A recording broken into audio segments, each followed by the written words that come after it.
আমরা আবারও দুঃখ ভারাক্রান্ত মন নিয়ে দেশবাসীর কাছে দাঁড়াচ্ছি। আপনারা দেখেছেন গতকাল আমাদের কতিপয় কিছু শিক্ষকেরা আমাদের বিরুদ্ধে কর্মচারী কর্মকর্তাদের সাথে মানববন্ধনে দাঁড়িয়েছেন। আমরা পরিষ্কারভাবে বলতে চাই, আমাদের সংগ্রাম আমাদের শিক্ষকদের বিরুদ্ধে নয়, তারা আমাদের পিতৃতুল্য। আমাদের যদি ভুল হয়ে থাকে আপনারা আমাদের ক্ষমা করবেন, কিন্তু আমরা ব্যথিত।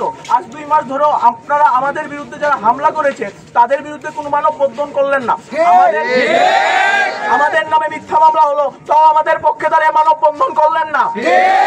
আর এখন আপনারা আমাদের বিরুদ্ধে কিভাবে গেলেন, যেখানে সারা দেশ আমাদের পক্ষে দাঁড়াচ্ছে। আমরা আরো দেখলাম আপনাদের সাথে একজন মোহাম্মদ আতাউর রহমান মুরল নামে ভাষণ দিলেন, যিনি বিএনপির 2024 সালের দ্বিবার্ষিক সম্মেলনের আহ্বায়ক কমিটির আহ্বায়ক ছিলেন। আবার একই সাথে বিএনপির যুগীপল ইউনিয়নের 31 সদস্য কমিটির সদস্য, যেখানে কর্মকর্তা কর্মচারীদের রাজনীতি নিষিদ্ধ, সেখানে সে এখনো কিভাবে চাকরিরত। আর যে স্থানীয় বিএনপির কর্মীরা আমাদের আক্রমণ করে কার চক্রান্তে আমাদের শিক্ষকেরা আমাদের শিক্ষকদের তাদের সাথে দাঁড় করানো হয়েছে, আমরা তার জবাব চাই। আমরা আরো দেখেছি শিক্ষকরা বলেন যে সে বহিষ্কার হয়েছে, সে তালিকা থেকে নাকি সবাই নির্দোষ প্রমাণ হলেও হতে পারে। তাহলে 55 দিন ধরে তদন্ত কমিটি যে কি প্রহসনের রিপোর্ট বের করলো। আমরা চাই সে 37 জনের তালিকা দ্রুত প্রকাশ করা হোক, এবং এতে ছাত্র দলের শিক্ষার্থীরা ব্যতীত নিরীহ কেউ থাকলে তদন্ত কমিটি কেন তাকে সাময়িকভাবে বহিষ্কার করলো তার জবাব দিতে হবে। আমরা তার সাথে সারা বাংলাদেশকে ধন্যবাদ জানাতে চাই আমাদের পাশে দাঁড়ানোর জন্য। আমাদের জন্য BUET, RUET, CUET, Dhaka university, Chittagong university, Khulna university এবং সারা বাংলাদেশের সকল বিশ্ববিদ্যালয়ের শিক্ষার্থীরা দাঁড়িয়েছেন। তাদের প্রতি আমরা চিরকৃতজ্ঞ। আমাদের সংগ্রাম স্বৈরাচারিতার বিরুদ্ধে। আমাদের বিশ্বাস পুরো দেশ জুলাই আগস্টের পর আর কোন স্বৈরাচারকে ঠাঁই দিবে না।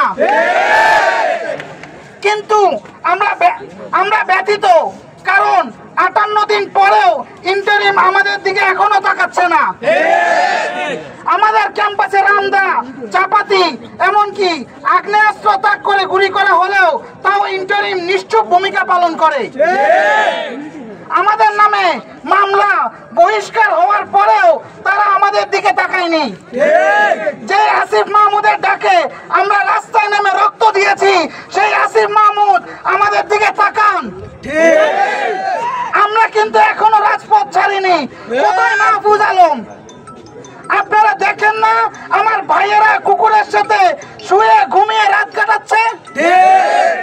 আমরা আপনাদেরকে হুঁশিয়ার করছি, আপনারা যদি এখনো আমাদের ভিসিকে অপসারণ না করেন তাহলে আমরা ধরে নেব সারা দেশের বিরুদ্ধে গিয়ে ইন্টারিম স্বৈরাচারকে সেফগার্ড